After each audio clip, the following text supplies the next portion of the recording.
अस्सलाम वालेकुम। आज मैं आपसे जिस टॉपिक पे थोड़ी सी बात करना चाहता हूँ वो टॉपिक हमारी ज़िंदगी का एक बहुत अहम हिस्सा है, लेकिन अफसोस कि हम उसको हमेशा उसकी वो अहमियत नहीं देते हैं। वो है तरबियत। लफ्ज़ तालीम और तरबियत देखकर बहुत अच्छा लगता है कि दो ऐसे इकट्ठे लफ्ज़ हैं जिस पर हमारी पूरी ज़िंदगी का इन्हिसार होता है। लेकिन अफसोस तब होता है कि जब तालीम पर तो ज़ोर दिया जाता है लेकिन तरबियत को उसकी अहमियत नहीं दी जाती। तरबियत के लिए मैं एक छोटी सी एग्जाम्पल अक्सर सोचा करता हूँ कि तरबियत ऐसा है जैसे कि हमारे जिस्म के सेल्स के अंदर मौजूद डीएनए होता है। डीएनए के अंदर हमारी पूरी हिस्ट्री, ख़ानदान की, विरासत की सब बातें स्टोर होती हैं। सेम तरबियत भी ऐसे ही है जिसमें हमारी पूरी ज़िंदगी की कामयाबी का राज छुपा होता है। किसकी कैसी तरबियत है आप उसकी ज़िंदगी उठाकर देख लें। अगर कामयाब ज़िंदगी है तो उसके पीछे उसकी तरबियत का बड़ा हाथ है। बस आप कई जगहों पर आपने देखा होगा कि हम माँ बाप अपने बच्चों को कोस रहे होते हैं कि हमारे बच्चे ये पढ़ते नहीं हैं या ये काम करते हैं, ये बुरा काम करते हैं, वो काम करते हैं। लेकिन वहाँ एक क्वेश्चन बनता है उन लोगों पर, क्या आप लोगों ने अपनी औलाद को वो तरबियत दी है कि वो ये काम ना करते? सबसे पहले तो हमें ये समझना चाहिए तरबियत है क्या चीज़।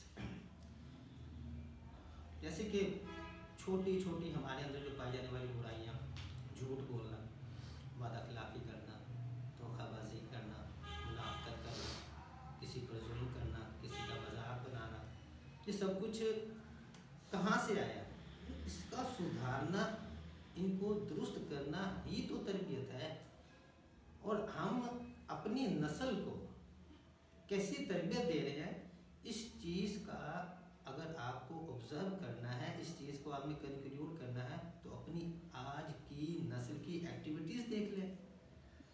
हज़ार तरह की बुराइयां पाई जा रही हैं हमारी नस्ल में, और फिर आखिर पर हम एक लफ्ज़ कह देते हैं जी कि ये बच्चे हमारे पढ़ लिख कर जाहिल है। नहीं, मतलब कहना आसान है जी, कह दिया जी कि पढ़ लिख कर जाहिल है, लेकिन ये कोई नहीं पूछता कि इनको पढ़ लिख कर जाहिल बनाने में किस किस का किरदार था।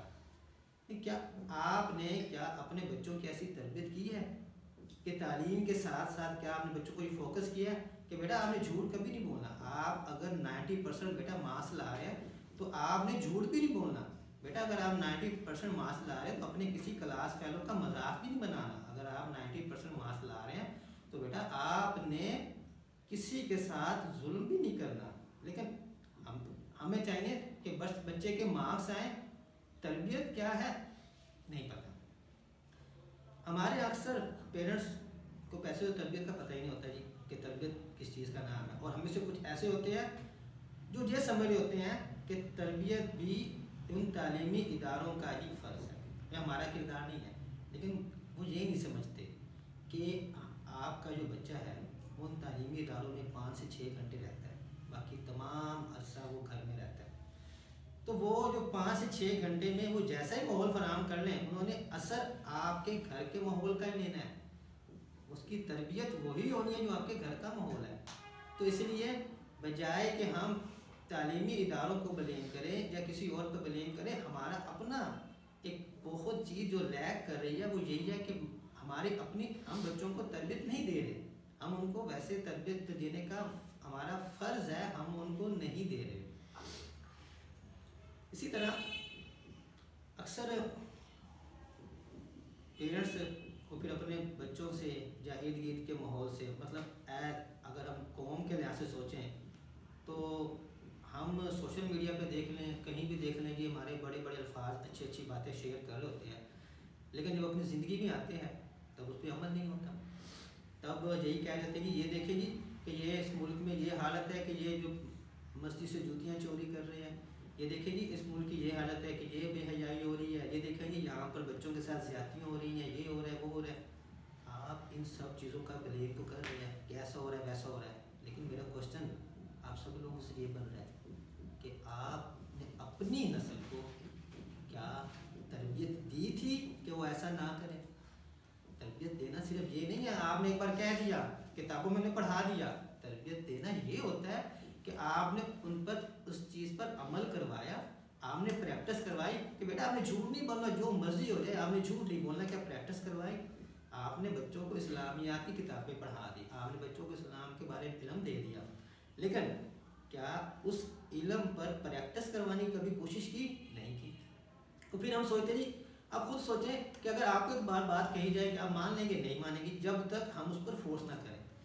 तो मेरी आप तमाम लोगों से एक दरख्वास्त है कि जैसे हम तालीम को अहमियत देते हैं, हम बच्चों को कहते हैं बेटा आप इतने नंबर लाएँ, आप इतने नंबर, आपने ऐसा बनना है, आपने डॉक्टर बनना है, तो आप बराए मेहरबानी अगर उस बच्चे को पूरी ज़िंदगी में कामयाब करना चाहते हैं तो उसको तरबियत पर लाजमी तवज्जो दें। उसे कहें कि बेटा आपने अच्छे नंबर लाने हैं तो आपने साथ ये अच्छे काम भी करने हैं। आप बच्चों को लाजमन इस बात पर मोटिवेट करें कि बेटा आपने सच बोलना है, आपने किसी के साथ जुल्म नहीं करना, आपने धोखा नहीं देना, आपने कोई गाली नहीं निकालनी, आपने किसी के साथ घटिया किस्म का मजाक नहीं करना। ये तो तमाम बातें आप सिखाएंगे और ख़ुद घर में प्रैक्टिस करेंगे बच्चों के साथ, तो फिर आप कह सकते हैं। अगर फिर भी बच्चे बिगड़े तो फिर आपका कहना बनता होगा कि जी ये पढ़ लिख कर जाए ना, वरना आपका ये कहना नहीं बनता ये पढ़ लिख कर जाए ना, क्योंकि हमने उनको ऐसी तरबियत दी ही नहीं, हमने सिर्फ तालीम दी है, हमने तरबियत नहीं दी, हमने तरबियत बच्चों को नहीं दी। ये बात आप लोगों को माननी होगी। हमने घरों में बच्चों को नहीं सिखाया, हमने सिर्फ बच्चों को तालीम के लिए स्कूल भेजते रहे, उनको 2-2, 5-5 किलो के बैग बना कर देते रहे, जाओ बेटा पढ़ के आओ, नंबर लेकर आओ। कभी बच्चे को ये नहीं कहा कि बेटा आपने तरबियत पे भी हमने ध्यान दिया है, हमने आपको ये बातें अच्छी भी सिखाई हैं, ये बुरी भी बताई हैं। इसलिए मैं तमाम वालिदैन से और अपने इर्द गिर्द के माहौल के तमाम लोगों से एक दरख्वास्त है, बजाय ब्लेम करने के जी ये बंदा घटिया, ये ऐसे वो ऐसा, हमें पहले तरबियत करना होगी। और तरबियत का अमल कोई बचपन का सिर्फ अमल नहीं है, ये पूरी ज़िंदगी का अमल है। तो बराए मेहरबानी तरबियत पर, तालीम से ज़्यादा तरबियत पर फोकस करें, क्योंकि तरबियत में आपकी पूरी की पूरी ज़िंदगी, कामयाब ज़िंदगी का राज छुपा हुआ है। जिसकी तरबियत नहीं है उसकी तालीम का भी कोई फ़ायदा नहीं है। ये बात एक अंडरस्टूड बात है कि जिसमें तरबियत नहीं है उसकी तालीम भी किसी काम की नहीं है। इसलिए बजाय तालीम को, बजाय तालीमी इदारों को, बजाय मुल्क को, बजाय मज़हब को, बजाय किसी और चीज़ को इल्ज़ाम देने के, सबसे पहले अपने गिरेबान में झांकें कि हमने अपनी नस्ल को तरबियत देने के लिए क्या क्या अवामिल, क्या क्या प्रैक्टिस करवाई है, उसके बाद आप लोग बात करें।